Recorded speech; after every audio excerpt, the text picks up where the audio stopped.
So let's take a look at this differential equation. E to the y plus secant x y prime. First thing to notice is, okay, it's first order, but it's not linear. There's an e to the y, it's not linear. It's not a y prime plus py equals q. But it is separable. So I'm going to try to put all the y's on the y side and all the x's on the x side. To make that clearer, I'm going to replace the y prime with dy dx. So there's my equation, and let's move this e to the y over to the other side, so it becomes a minus e to the y, and the dy on top means that the left hand side is the dy side. So I want to put all the y's. Well, let's multiply the dx up to this side so that I have my dx side and my dy side. So now I want to put all the y's on the dy side and all the x's on the dx side. So let's see what we got here. Dividing both sides by minus e to the y, that's going to make this e to the minus y, and dividing both sides, well, secant is 1 over cos, so I'm going to cross multiply that cosine up, so that becomes cosine x.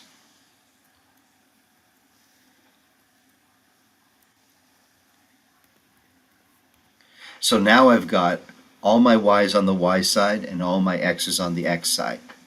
So I'm going to integrate both sides. Integrate the y side with respect to x, integrate the x side with respect to x, integrate the y side with respect to y, integrate the x side with respect to x. Okay, e to the minus y, that's going to be just e to the minus y.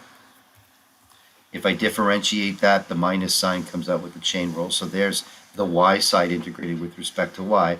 Integrating cos, that's sine. I'm going to tack on a plus c. I can get the constant because I have initial conditions.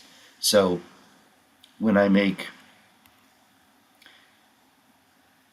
y equal to 0, x equal to 0, I can solve for c.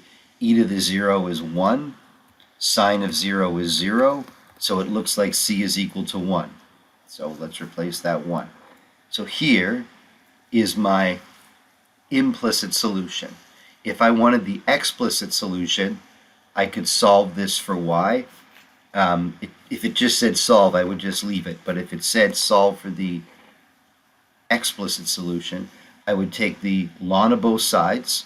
So the ln of e to the minus y is minus y. So that's ln of the left side. Ln of the right side is going to be the ln of, and then I'll just move that minus sign over to the other side. So y equals. And maybe if I turn to the back of the book, they would have made this,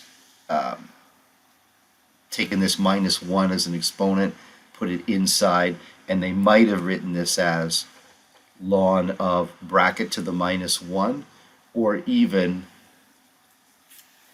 1 over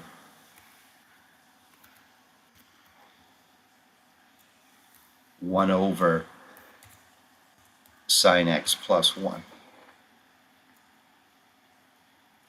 Any of these are, as long as it's y equals, it's the explicit solution. But we already had the implicit solution up here. I lost it, but it was sine x plus 1 for the implicit solution. Anyway, separable equation.